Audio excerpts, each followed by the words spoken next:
Hi friend, আমি একটা নতুন ভিডিও নিয়ে আসলাম। তো আপনাদেরকে আজকে আমি দেখাবো যে খুব সহজ পদ্ধতিতে চিকেন পকোড়া কিভাবে বানালাম। তো আমি মাংসগুলোকে ছোট ছোট টুকরো করে কেটে ধুয়ে নিয়েছি। তো আমি এক বাটা আদা আর রসুন 1 চামচ বাটা দিয়ে দিয়েছি। তো দেখুন ডিম ওর মধ্যে দিয়ে দিলাম। তো আমি ডিমটা দিয়ে দেওয়ার পরে পরিমাণ মতো কী করলাম, এটা কর্নফ্লাওয়ার 1 চামচ কর্নফ্লাওয়ার দিয়ে দিলাম।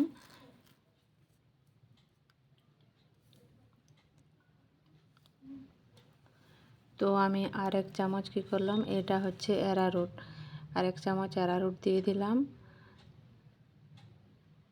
তো খুব সহজ পদ্ধতি চিকেন পকোড়া আপনারাও বাড়িতে বানিয়ে খেতে পারবেন। তো এই জন্য আমি খুব সহজ পদ্ধতি দেখাচ্ছি। তো আমি আর 1 চামচ কর্নফ্লোর দিয়ে দিলাম। তো দিয়ে দেওয়ার পরে আমি এর সাথে স্বাদ মতো লবণ দিয়ে দেব। আর কি করলাম, একটু গরম মশলা স্মেল হওয়ার জন্য দিয়ে দিলাম।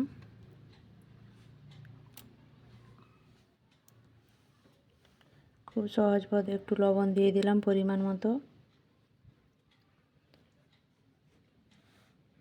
এরপরে এই মিশ্রণগুলোকে হাত দিয়ে একসঙ্গে ভালোভাবে মেখে নেব।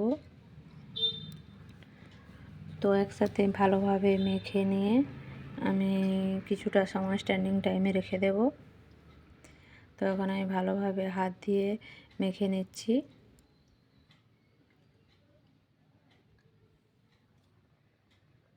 তো দেখুন আমার একটা ডিম দেওয়ার ফলে এটা একটু পাতলা টাইপের হয়ে গিয়েছে। তো আমি ভালোভাবে মেখে নিচ্ছি। মেখে নেওয়ার পর আমি আর একটু কর্নফ্লোর ওর সঙ্গে অ্যাড করে দিলাম।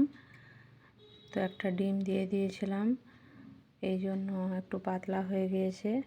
মাংস বেশি ছিল না, অল্প পরিমাণে চিকেন পকোড়া বানিয়ে দেখাবো এই জন্যই রেখেছিলাম। তো আমি এই পর্যায়ে দেখুন মাখিয়ে নিয়েছি। তো মাখিয়ে তার মাখানোর পরও দেখলাম যে আমার আর কিছুটা পাতলা লাগছে। তো আমি আর একটু কর্নফ্লাওয়ার ওর সঙ্গে অ্যাড করে দিলাম। তো দেখুন কর্নফ্লাওয়ার অ্যাড করার পর আমি এইভাবে হয়েছে। তো এটা এইভাবে মেখে রেখে দিলাম। তো আমি প্লেট দিয়ে একটা ঢেকে রেখে দিলাম, প্রায় 2 ঘন্টা রেখে দেব। তো দেখুন আমি 2 ঘন্টা পরে ফিরে এলাম। 2 ঘন্টা পরে আমি ফিরে এলাম, এই দেখুন এরকম হয়েছে। তো আমি একটু ফ্রিজে রেখে দিয়েছিলাম, একটু জমে গিয়েছে। তো দেখুন আমি একটা কড়াই বসিয়ে দিয়েছি তেল গরম হওয়ার জন্য।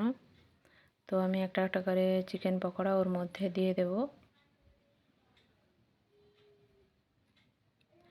একটা একটা করে আমি পকোড়া দিয়ে দিচ্ছি। খুব সহজ পদ্ধতি, কিছু না। আপনারা একটু সময় নিয়ে বাড়িতে বানিয়ে যদি খেতে পারেন খুব ভালো লাগবে। আমার মেয়ে খুব পছন্দ করে, এই জন্য ওর বাবা চিকেন নিয়ে আসলে আমি এভাবে একটু রেখে দিই, দিয়ে ওকে পকোড়া বানিয়ে দিই। তো দেখুন আমার এক প্লেট হয়ে গিয়েছে। তো আমি খুন্তি দিয়ে নেড়ে আরেক দিকে পাল্ট করে দিচ্ছি। তো আমি এইভাবে উল্টে পাল্টে ভেজে নেব। তো আমি লাল লাল করে উল্টে পাল্টে ভেজে নেব, কারণ চিকেন পকোড়া লাল লাল করে ভাজলে বেশ ভালো লাগে, মুচমুচে টাইপের হয়। তো আমি আঁচটা মিডিয়ামতে রেখেছি। তো আমি এইভাবে উল্টে পাল্টে ভেজে নিচ্ছি। তো দেখুন আমার প্রায় লাল হয়ে গিয়েছে। আমার পকোড়াগুলো হয়ে গিয়েছে, এরপরে আমি তুলে নেব। তো আমি একটা ছোট প্লেটের মধ্যে তুলে নিচ্ছি। দেখুন খুব সুন্দরভাবে লাল লাল হয়েছে। তো আমি সব পকোড়াগুলো তুলে নিয়েছি। তো দেখুন আমি আর কিছুটা ভেজে দেখাচ্ছি আপনাদেরকে। তো দেখুন আমার সব পকোড়াগুলো দেওয়া হয়ে গিয়েছে। আমি আবারও একইভাবে উল্টে পাল্টে সবগুলোকে ভেজে নেব।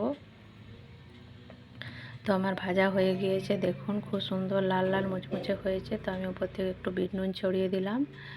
টেস্টের জন্য, আর একটু অল্প সামান্য পরিমাণে লেবু নিংড়ে দিলাম, বেশ ভালো লাগবে খেতে।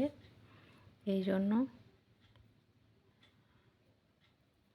দেখুন পকোড়াগুলো দেখতেও খুব সুন্দর হয়েছে, খেতেও খুব সুন্দর হয়, দেখতেও খুব সুন্দর। তো বেশি তেল লাগে না, অল্প তেলেই হয়ে যায়। তো আমি সার্ভ করার জন্য নিয়ে নিয়েছি। তো দেখুন একটা বাটিতে আমি